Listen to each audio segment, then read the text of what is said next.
तो स्वागत है फिर से आप सभी का एससी नर्सिंग क्लासेस के अंदर। और लास्ट जो टॉपिक अपन ने जो डिस्कस किया था, ठीक है, लास्ट जो डिजीज़ अपन ने जो पढ़ी थी वो थी आपके प्री एक्लेम्सिया वाली, ठीक है। अब उसी प्री एक्लेम्सिया के कंडीशन में अपन को जो है, उसी के कंटिन्यूशन में अपन को नेक्स्ट जो डिजीज़ पढ़नी है, ठीक है, उसी से रिगार्डिंग वो आपकी डिजीज़ है एक्लेम्सिया। कौन सी डिजीज़ है? एक्लेम्सिया। और एक्लेम्सिया को अपन क्या बोलते हैं? Scissor of pregnancy. इसी को अपन क्या बोलते हैं? सीजर ऑफ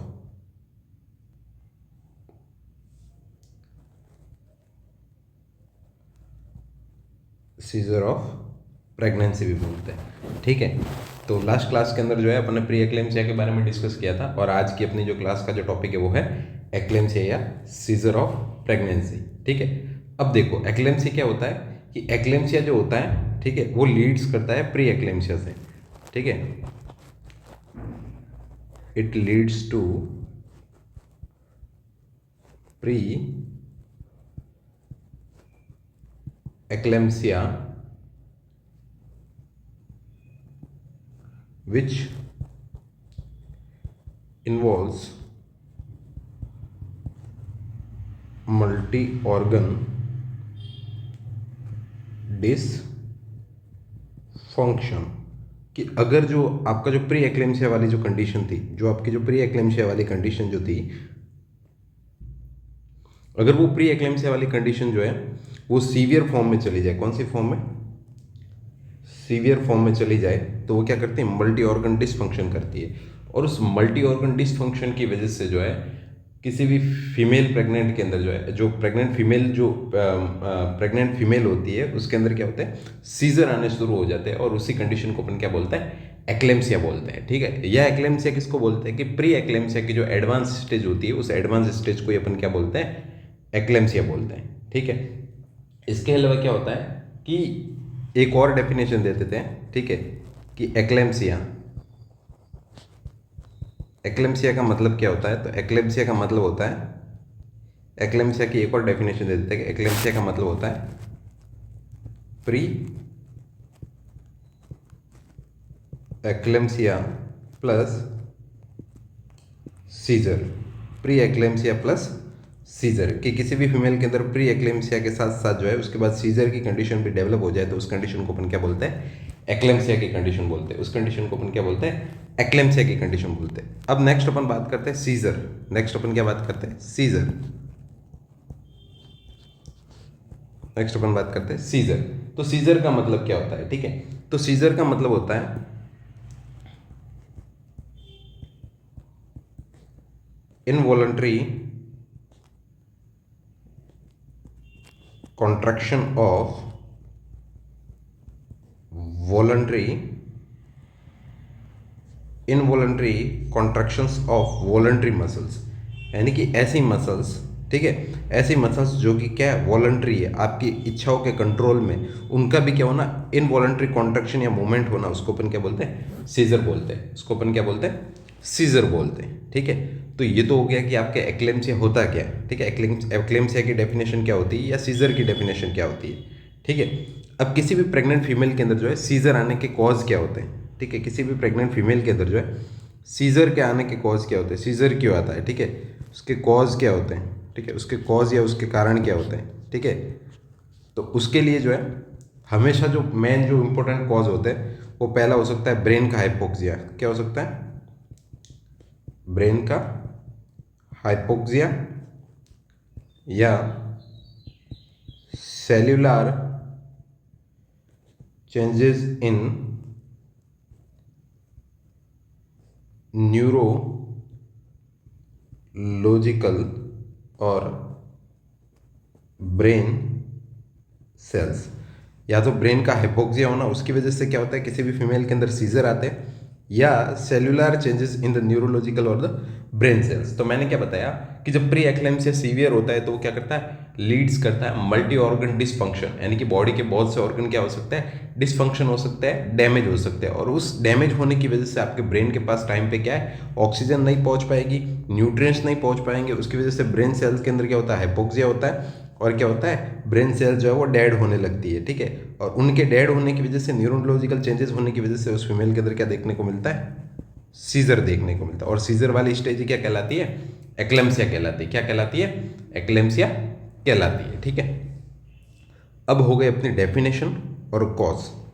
अब डेफिनेशन और कॉज के बाद अपन आते हैं, डेफिनेशन और कॉज के बाद जो है मैं आपको एक चीज़ समझा देता हूँ यहाँ पे, कि ये जो एक्लेम्सिया है, एक्लेम्सिया डिजीज़ है, ये अपन जो है मेनली अपन पढ़ रहे हैं एक तो डिजीज़ समझने के पर्पज़ से, और दूसरा अपना इस डिजीज़ को पढ़ने का जो पर्पज़ है वो ये है कि अगर इस डिजीज़ से रिगार्डिंग अगर कोई कॉम्पिटेटिव एग्जाम के अंदर कोई क्वेश्चन आता है तो क्वेश्चन कहाँ से आएगा और कैसा आएगा। ठीक है, तो इस डिजीज़ से अगर कोई क्वेश्चन बनता है या इस डिजीज़ से अगर किसी भी टाइप का कोई भी क्वेश्चन बनता है, ठीक है, कैसा भी क्वेश्चन आता है, तो पहला तो हो गया कि इसकी डेफिनेशन से पूछ सकते हैं कि ये क्या होता है, या इसके कॉज से पूछ सकते हैं। उससे भी जो इंपॉर्टेंट आता है, अब मैं आपको 3-4 चीज़ें बताता हूँ, वहाँ से क्वेश्चन आएंगे। ठीक है, एक क्वेश्चन आएगा कि सीजर की जो स्टेज होती है, सीजर की जो स्टेजेस होती है, ठीक है, वो कौन कौन सी स्टेजेस होती है और उनमें क्या क्या होता है। एक क्वेश्चन वहाँ से बन सकता है।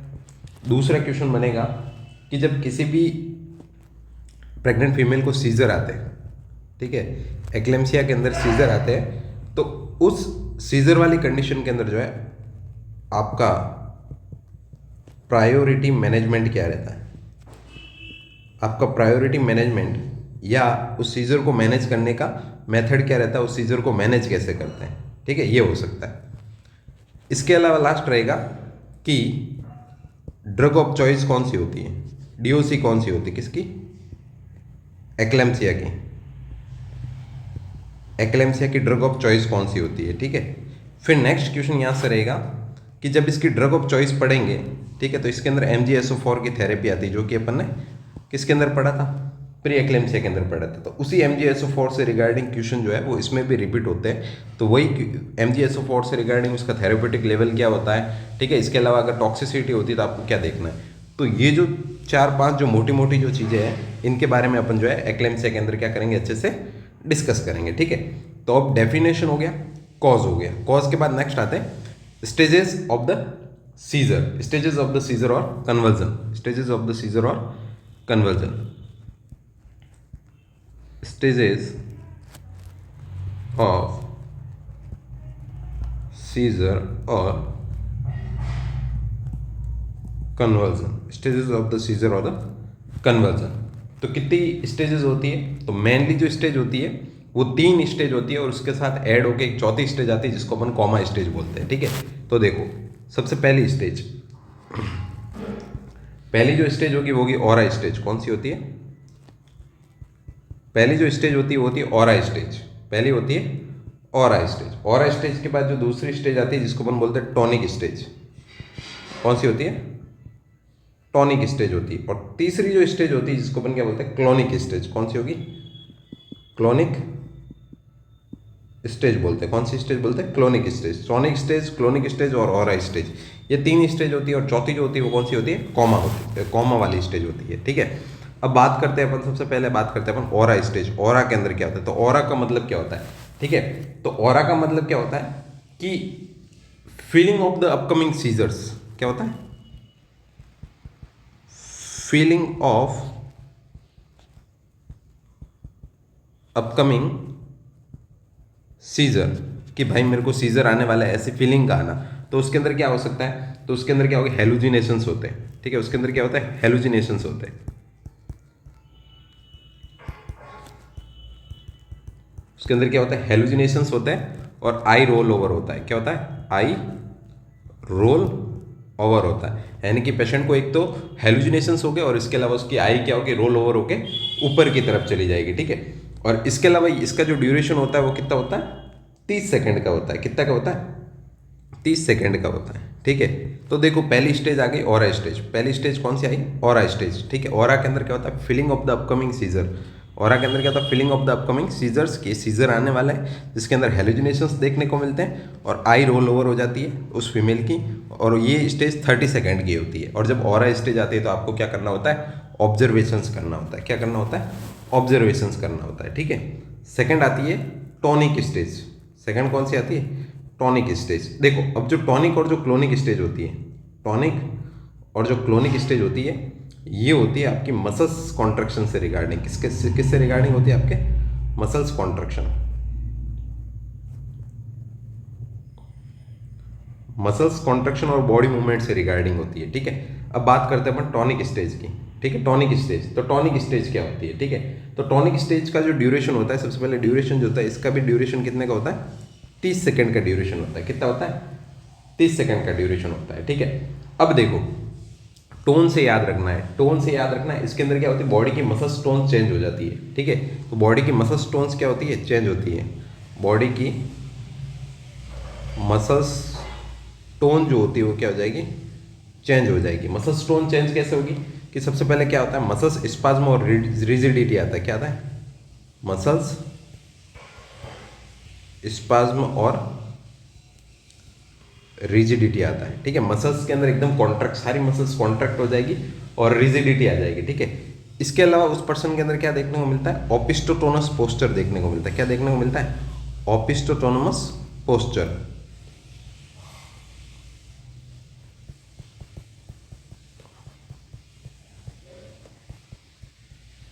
ओपिस्टोटोनस पोस्चर देखने को मिलता है, ठीक है। इसके अलावा उसकी टंग प्रोट्रूड हो जाएगी,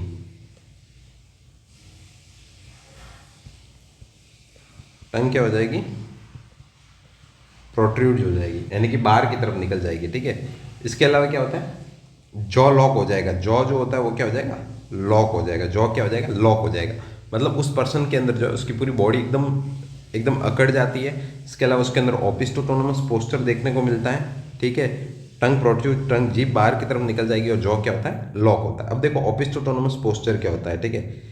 ओपिस्टोटोनमस पोस्चर क्या होता है, ठीक है। मैं आपको इमेज बताता हूँ। ये वाला जो पोस्चर होता है ना, इसको अपन बोलते हैं ओपिस्टोटोनमस पोस्चर, ठीक है। पूरी बॉडी जो होती है वो एकदम धनुष के शेप की हो जाती है, ठीक है। इस टाइप में धनुष की, ये जो है ना धनुष के शेप की ऐसे हो जाती है पूरी, ठीक है। इसी को अपन क्या बोलते हैं, ओपिस्टोटोनमस पोस्चर बोलते हैं। और ये सीजर के अंदर देखने को मिलता है।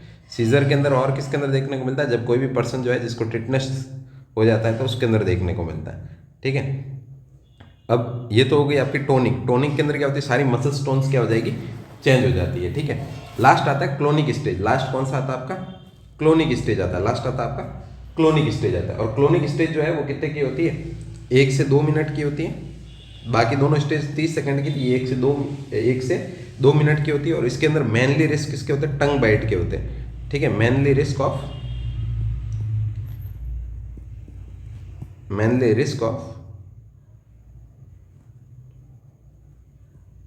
टंग बाइट। इसमें मेनली रिस्क किसका होता है, टंग बाइट होने का रिस्क क्या होता है, सबसे ज्यादा होता है, ठीक है।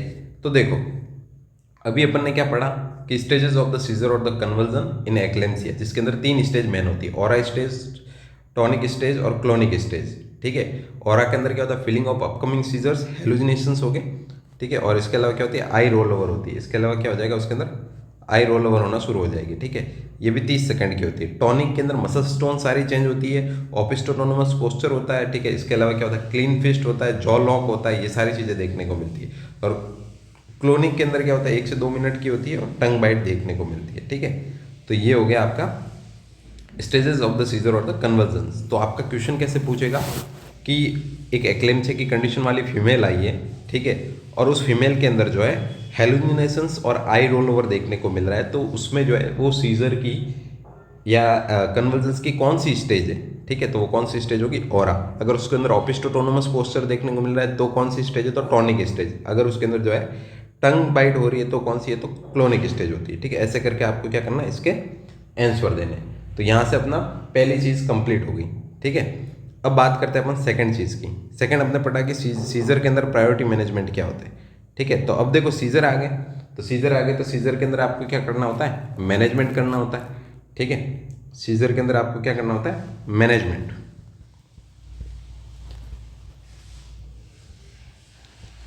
सीजर के अंदर आपको क्या करना होगा, मैनेजमेंट करना होगा, ठीक है। अब मैनेजमेंट के अंदर देखो, मैनेजमेंट के अंदर आते हैं नर्सिंग मैनेजमेंट। Nursing management. अब यहां से एक सबसे पहला इंपॉर्टेंट क्वेश्चन क्या, कि seizure is a stage of less intervention and more observation. ठीक है, कि सीजर जो होता है, ठीक है, seizure is a stage, seizure एक ऐसी स्टेज है जिसके अंदर आपको कम से कम इंटरवेंशन करने, लेस इंटरवेंशन करने और मोर ऑब्जर्वेशन, और ज़्यादा से ज़्यादा आपको क्या करना होता है, ऑब्जर्वेशन करना होता है। Seizure is a stage of the less intervention और मोर ऑब्जर्वेशन। सीजर वाली कंडीशन के अंदर आपको कम से कम इंटरवेंशन करने होते हैं और ज़्यादा से ज़्यादा क्या करना होता है, ऑब्जर्वेशन करना होता है। ठीक है, अब देखो, अब अगर आप किसी को भी आपने देखा कि उसको सीजर आ रहा है, ठीक है, सीजर वाले अगर आपने देखा कि किसी भी पर्सन को जो है वो सीजर आ रहा है, ठीक है, तो सीजर के अंदर जो है फर्स्ट प्रायोरिटी,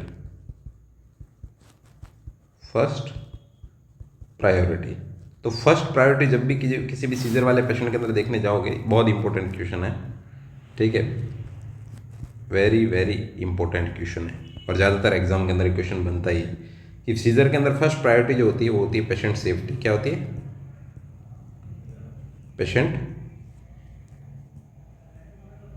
पेशेंट की सेफ्टी होती है। फर्स्ट प्रायोरिटी हमेशा क्या होती है, पेशेंट की सेफ्टी होती है, कभी भी एयरवे नहीं होती है। फर्स्ट प्रायोरिटी हमेशा क्या होगी, पेशेंट की सेफ्टी होगी। अब आप पेशेंट को सेव कैसे करोगे, ठीक है, कि अगर पेशेंट बेड पे है, अगर पेशेंट कहाँ पे, बेड पे है, तो आपको क्या करना है, साइड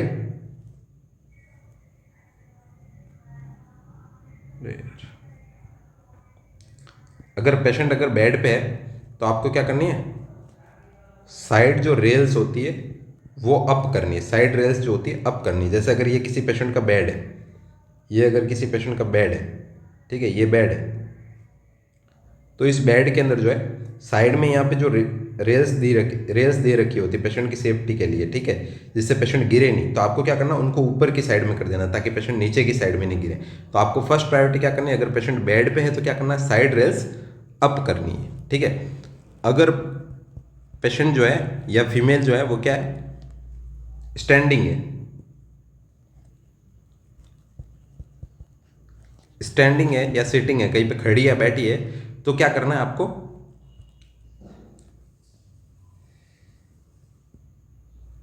तो आपको क्या करना है, एनवायरनमेंट सेव करना है। आपको उसके आसपास का एनवायरनमेंट क्या करना है, सेव करना है। एनवायरनमेंट सेव कैसे करेंगे, कि आप उसके आसपास की क्या कर सकते हो, चीज़ों को रिमूव कर सकते हो, जो भी हार्मफुल चीज़ें होती हैं उन सबको क्या करना है, उसके आसपास से रिमूव करना है। ठीक है, और अगर कोई पर्सन जो है वो ज़मीन पे लेटा हुआ और फिर उसको सीजर आ रहा है, ठीक है, ज़मीन पे लेटा हुआ है, ठीक है, लाइंग है, फ्लैट लाइंग है, ठीक है, ज़मीन पे लेटा हुआ है, तब आपको क्या करना है, प्रोवाइड सॉफ्ट पिलो अंडर या बिलो हेड, या बिलो हेड, उसके हेड के नीचे क्या करना है, आपको एक सॉफ्ट पिलो रख देना है। तो तीनों की चीज़ें समझ में आ गई। अब सेकंड क्या करना है, आपने सीन सेव कर दिया, अब सेकंड क्या करना है,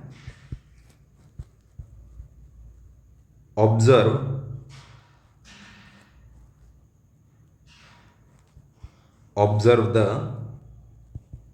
seizure and note the timing. आपको सीजर को ऑब्जर्व करना है और टाइम को क्या करना है, नोट करना है। अब जैसे ही सीजर जो है उस पेशेंट का सीजर खत्म होने वाला होता है, तो आपको क्या करना है, provide side line position, provide side line position, उसको क्या करना है, साइड लाइन पोजीशन दे देनी। क्यों, to prevent aspiration, to prevent aspiration, जो भी उसके मुंह से ओरल सिक्रेशन आ रहा है उसके एस्पिरेशन से प्रिवेंट करने के लिए आपको क्या करनी है, साइड लाइन पोजीशन दे देनी है। ठीक है, अब और क्या करोगे, प्रोवाइड आपने साइड लाइन पोजीशन दे दी, फिर क्या करोगे, नेक्स्ट आप क्या करोगे,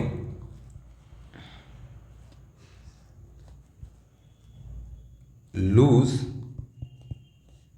क्लोथ ऑफ पेशेंट, पेशेंट को अच्छी एयर प्राप्त हो उसके लिए आपको क्या करना है, अच्छी एयर ले सके इसके लिए उसके थोड़े क्लोज को क्या कर देना, आपको लूज कर देना है। फिर आप नेक्स्ट क्या करोगे, प्रोवाइड O2 ऑक्सीजन प्रोवाइड करनी है 8 to 10 लीटर पर मिनट इफ रिक्वायर्ड, अगर उसको ज़रूरत है तो उसको क्या करनी है, 8 से 10 लीटर ऑक्सीजन क्या करनी है, 8 से 10 लीटर पर मिनट आपको ऑक्सीजन क्या करनी है, प्रोवाइड करवानी है। तो ये सारी जो चीज़ें हैं, ठीक है, प्रायोरिटी बेस से लेके ये जो सारी चीज़ें फर्स्ट प्रायोरिटी से लेके ये सारे मैनेजमेंट है, ये कब करते हैं, जब किसी भी प्रेग्नेंट फीमेल के अंदर, एक्लेम्सिया वाली फीमेल के अंदर जो है सीजर की कंडीशन देखने को मिलती है। ठीक है, क्या देखने को मिलती है, सीजर की कंडीशन देखने को मिलती है। ठीक है, अब दो चीज़ें यहाँ पे आपकी कंप्लीट हो गई। ठीक है, seizure stage, seizure priority management. अब नेक्स्ट है ड्रग ऑफ चॉइस। नेक्स्ट अपन बात करते हैं डीओसी की।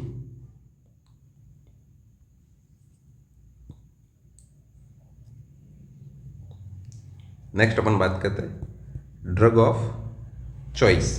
ड्रग ऑफ चॉइस, तो देखो, चाहे एक्लेम्सिया बोलो प्लस प्री